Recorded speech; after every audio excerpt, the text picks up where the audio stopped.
The world of Jujutsu has already collapsed once. Season 3 begins when the survivors finally realize the real war hasn't even started yet. The Shibuya incident was not an ending. It was the moment everything broke. Gojo Satoru was sealed, the balance of power shattered, and the streets of Tokyo were soaked in blood. Thousands of lives were erased in a single night, and Yuji Itadori was left standing at the center of the disaster, carrying the unbearable weight of Sukuna's massacre. The Jujutsu world did not simply change after Shibuya. It entered a new era of fear, secrecy, and inevitable conflict. Now, as hidden forces begin to move and ancient plans awaken, the next chapter unfolds. The execution of Yuji has been faked, alliances are breaking, and a deadly ritual known as the Culling game has begun. Every decision from this moment forward will shape the future of both sorcerers and humanity itself. Season 3 does not open with hope. It opens with a question. How much longer can this broken world survive before it is completely consumed?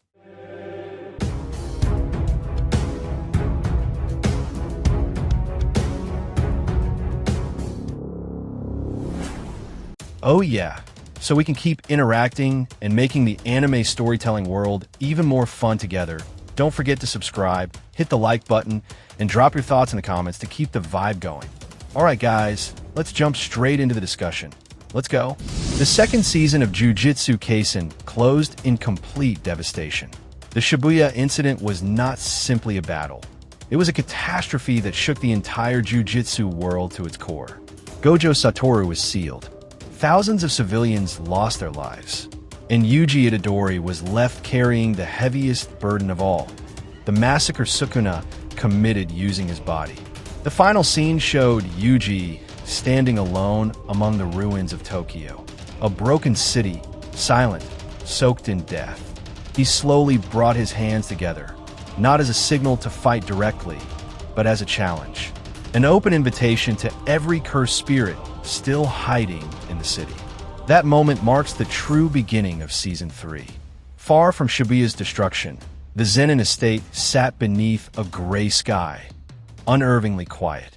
Inside, Naoya Zenin lounged casually, wearing his usual arrogant grin while sitting with two clan elders, Junichi and Oji.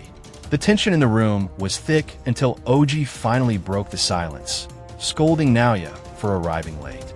The clan head, Nabito, was on the verge of death. Time was running out. Naoya showed no respect. With a cold, dismissive tone, he declared that his presence hardly mattered anymore. To him, Nabito was already finished. Even the funeral meant nothing. His arrogance lingered in the air like poison. A knock came at the door. A clan official entered, his face grim. Nabito Zenin had passed away. Without delay, the will would be read in front of his children and younger brother. Naoya smirked. In his mind, the outcome was already decided. And at first, it was the will named Naoya as the 27th head of the Zenin clan. All clan assets were transferred to him, including the private cursed warehouse and the collection of cursed weapons stored at Tokyo Jujutsu High. Then came one final clause. If Gojo Satoru ever became incapable of acting, the position of clan head would be transferred to Megumi Fushiguro. The room fell silent. Naoya's victorious expression collapsed into pure rage. The idea was unacceptable. Everything he had waited for, stolen by a boy who barely even carried the Zenin name. The inheritance was his. No exceptions. Demanding answers, Naoya asked where Megumi was. After a long pause, Maki's mother finally spoke. Megumi was in Tokyo, searching for Yuji Itadori. That was all Naoya needed to hear. If Yuji led to Megumi, then Yuji was the path. Killing both of them would erase every obstacle to absolute power. And as a bonus, eliminating Sukuna's vessel would only elevate his reputation. Meanwhile, among Tokyo's ruins, Yuji sat slumped on a shattered concrete staircase, his body wrecked by exhaustion and guilt. Choso approached and asked how he was holding up. Yuji admitted he had taken a black flash, but could still move. He knew Sukuna's presence accelerated his recovery, but brought him no peace. Choso decided to remain behind to gather the remains of his fallen brothers, and urged Yuji to return to Jujutsu High. Yuji refused. He could not go back, not after learning that Sukuna was targeting Megumi, and not after all the lives lost because of him. He confessed that he had killed Choso's brothers and felt unworthy to stand beside anyone. Choso did not get angry. Calmly, he said that the past was painful, but brotherhood was not about erasing that pain. It was about carrying it together. Those words struck deeper than any attack. Yuji stood, his resolve hardened. He asked Choso to fight alongside him. If the city was still crawling with curses, they would wipe out as many as possible. On a massive bridge, Yuji suddenly stopped. Without explanation, he began clapping, slow, steady, echoing through the empty city. In an instant, massive cursed spirits erupted from the river and surrounding buildings, charging toward him. Yuji moved like a shadow, luring them into a large tunnel. Once they were gathered, Choso unleashed a piercing blood attack that annihilated the swarm in a single wave. Only one spirit remained, until Yuji appeared behind it and shattered its spine, erasing its body into cursed mist. Choso froze. He remembered their first meeting. Yuji had been strong then, but now he felt monstrous, no longer an ordinary human. He praised the finishing blow and called Yuji his little brother. Yuji, confused, asked what he meant. Before the answer came, a cold voice echoed from above. Naoya Zenin stood on the bridge railing, staring down at them with disgust. He demanded Megumi's location. Yuji and Choso exchanged glances. They didn't even know who he was. Naoya gave a thin smile and told them to run. Then he delivered the bitter truth. Gojo had been sealed, and Yuji Itadori's execution order had been reinstated. Choso's anger flared, but Naoya raised a hand. Yuji meant nothing to him. Whether Sukuna's vessel lived or died was irrelevant. His only target was Megumi Fushiguro, and Yuji would die on the way. In a blink, Naoya vanished. He reappeared between them, slamming his fist into Yuji's throat and hurling him backward. Choso attacked, but Naoya deflected him effortlessly. Realizing raw power wasn't enough, Yuji and Choso struck together, synchronized, precise. Naoya remained calm. Casually, he activated projection sorcery, his body flashing between them like an untouchable shadow. The real battle had begun. Naoya retreated in an instant, standing safely without a single scratch. Yuji narrowed his eyes. Something was wrong with Naoya's movement. Not just fast, but unnatural, as if it violated motion itself. Choso sensed it too. Within seconds, he reached a conclusion. A cursed technique that manipulated speed. Naoya glanced at Yuji with slight interest, admitting that Yuji was tougher than expected. But one thing bothered him. He had no idea who the man beside Sukuna's vessel was. Before anyone could move, the atmosphere shifted.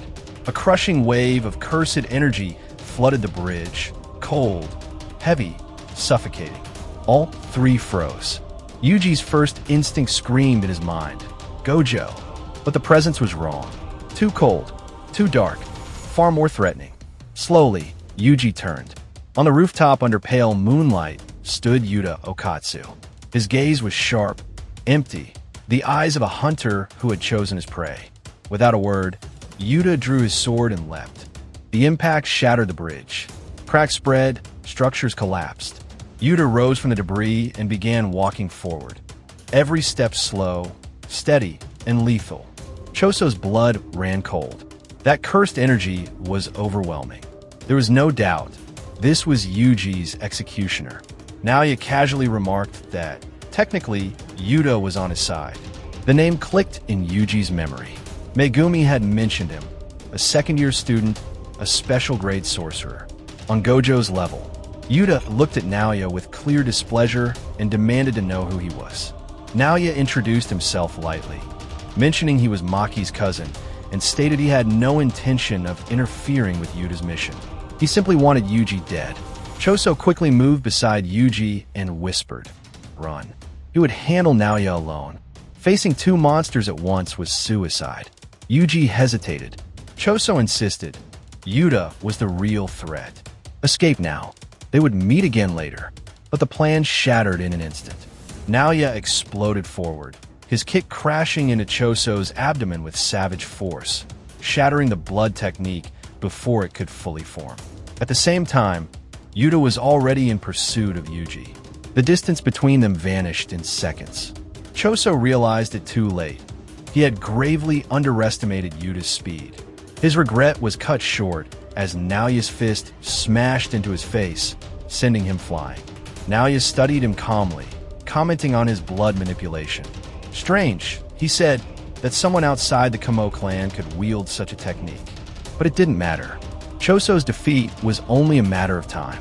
Choso wiped the blood from his mouth and answered coldly. Naoya would not leave this place alive after threatening his little brother. Yuji was running for his life. He vaulted over an overturned car, trying to break Yuta's line of sight. Yuta read the movement instantly and slashed across Yuji's escape route. Yuji twisted midair and barely avoided it. Without slowing down, he grabbed the car and hurled it with everything he had. Yuta brushed it aside effortlessly, but the brief distraction bought Yuji a few precious seconds. He darted into a narrow alley, hoping the confined space would give him an edge. It didn't. The car came flying back at him. Yuji barely dodged. His eyes widened. Now he understood. Yuta's strength wasn't just technique. His cursed energy reinforcement existed on an entirely different level. Yuta confirmed it calmly. His cursed energy even surpassed Gojo's. The only reason Gojo still stood above him was the Six Eyes. Its efficiency was unmatched. Deciding the game had gone on long enough, Yuta charged again, his blade gleaming.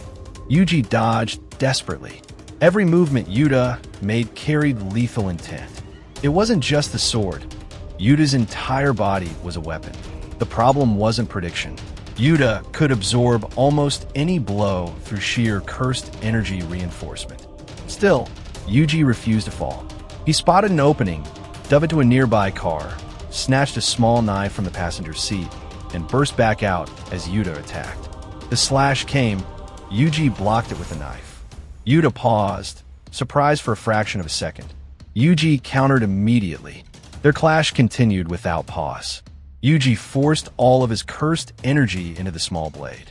The flow was wild, unstable. Yuta assessed the situation calmly and remarked that Yuji was too fixated on his weapon. In one swift motion, Yuta drove a crushing kick into Yuji's stomach, launching him backward. Yuji had barely regained his footing when Yuta was already in front of him again. A slash tore across Yuji's abdomen.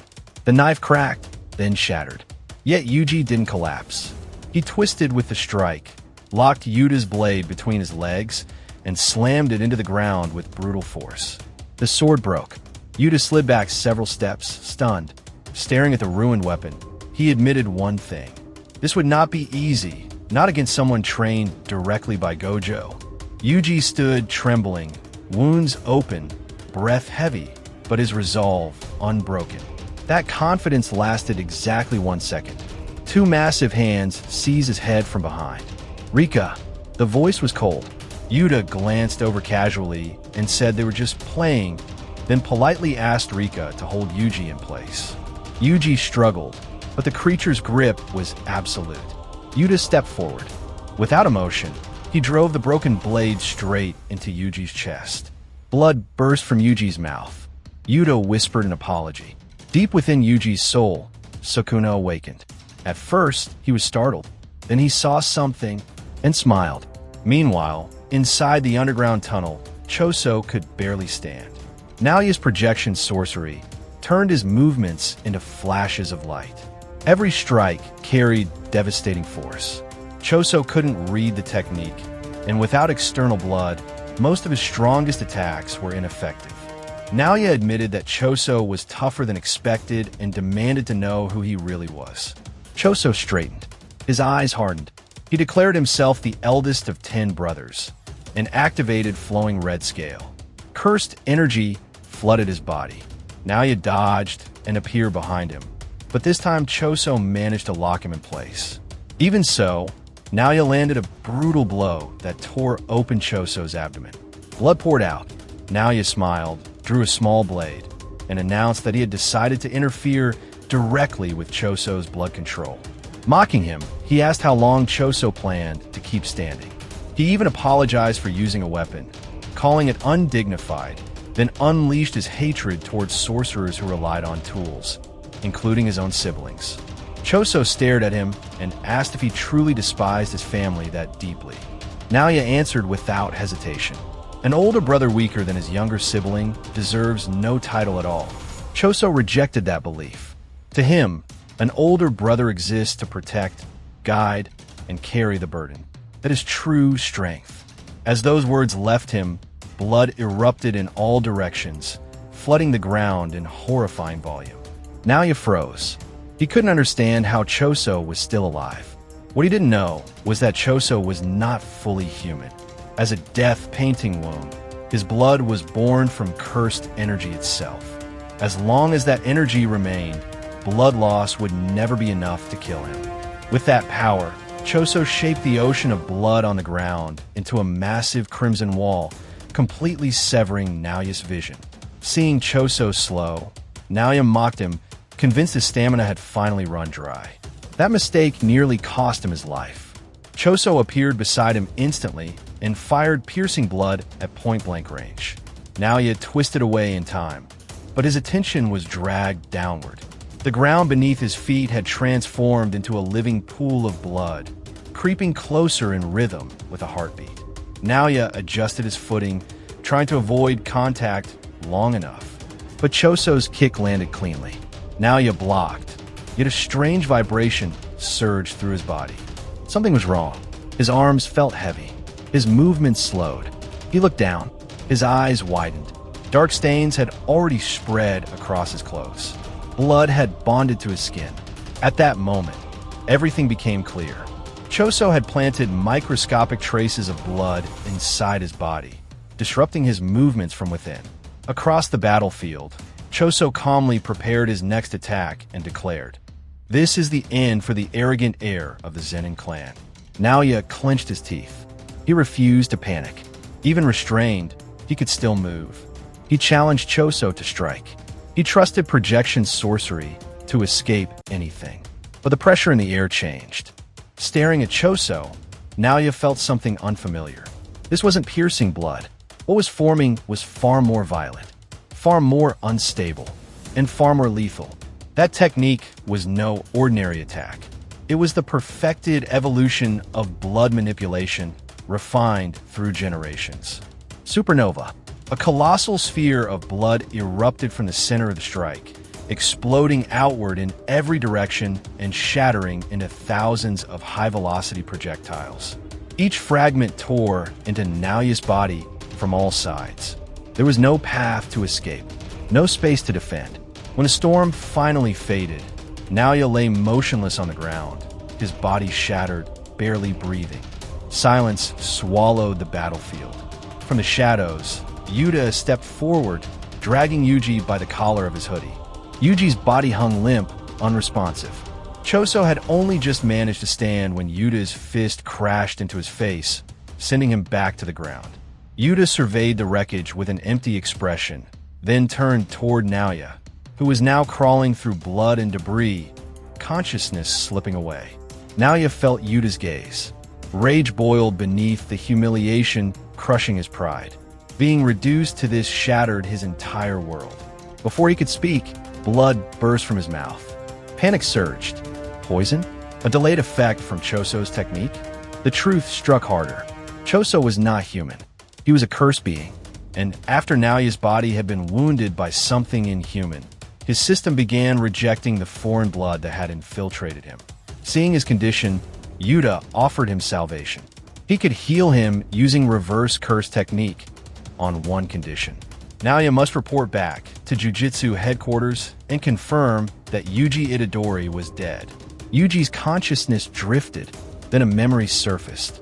He was an infant, cradled in the arms of his father, Jin Itadori. His grandfather stormed into the room, furious, warning Jin to leave his wife. That relationship, he said, would only bring death. Jin told him to stop speaking that way in front of a child. That only fueled the old man's anger.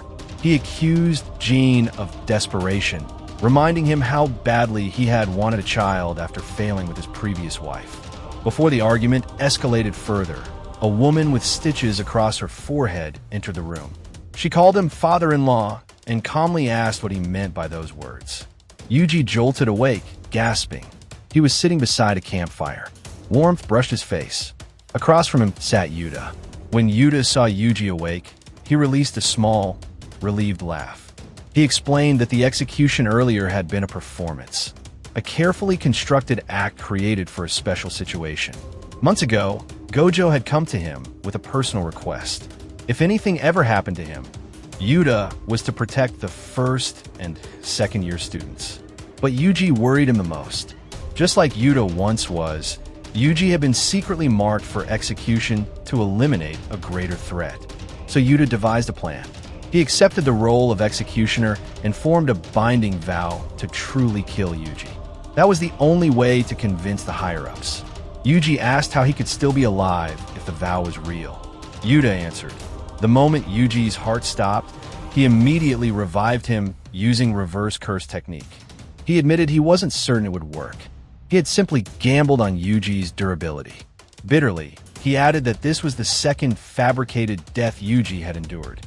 The higher-ups might become suspicious one day, but for now, they believed the matter was settled. At last, Yuji asked the question that mattered most. Why would Yuta do all of this for him?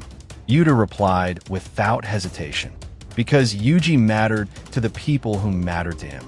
He confessed that he once carried power he didn't understand, something that felt like a curse upon his life. But Yuji never asked for this burden. What happened in Shibuya was not his fault. Still, Yuji lowered his head. The guilt remained. That was when a voice called his name. Megumi stepped into the firelight. He told Yuji to return to Jujutsu High. The barriers had weakened. They could enter without being detected. Yuji exploded. He shouted at Megumi to stop pretending everything was fine. His voice trembled as he reminded him how many lives had been lost because of him. Megumi did not deny it. He accepted his responsibility and told Yuji not to run from his role. They were not heroes. They were sorcerers, facing threats no one else could. Their worth would be decided by what they chose to do next. Then Megumi spoke quietly. He needed Yuji's help. Noritoshi Kamo had begun a massive ritual, the Culling game. People connected to the Jujutsu world were being forced into battles to the death. His sister, Sumiki, had awakened and was now trapped inside. Megumi looked at Yuji and made a single request. Fight with me and help me save her. They fought alongside him to save him. Now, the team is preparing to locate Tenjin, who holds crucial information about Noritoshi Kamo's plan and the method to free Gojo Satoru. The challenge lies in the fact that there are over 1,000 shifting doors, and opening the wrong one would mean total failure. Choso offers a solution. Using his technique, he can track down his brothers who are also at Tengen's location, allowing the team to reach him safely. Meanwhile, Maki survived Jogo's attack despite sustaining burns and minor design changes, yet still looks formidable. The reunion between Yuta and Maki becomes a deeply emotional moment, while Yuji finally acknowledges Choso as his brother, sparking immense joy. With Choso's help, they manage to find Tenjin, even as they remember the tragic death of Riko Amanai, the smile they couldn't protect. The episode concludes with the entire group meeting Tenjin, ready to uncover critical information for the next arc. The action scenes feel cinematic and top quality, meeting expectations since the first 2 episodes were released in theaters. Moving forward, many key battles are expected to be adapted spectacularly. Vav, that's really interesting, Nakama. Thank you so much for sticking with the story till the end. If you have any questions, feel free to write them down in the comments section below. Thanks again for watching, and see you in the next one.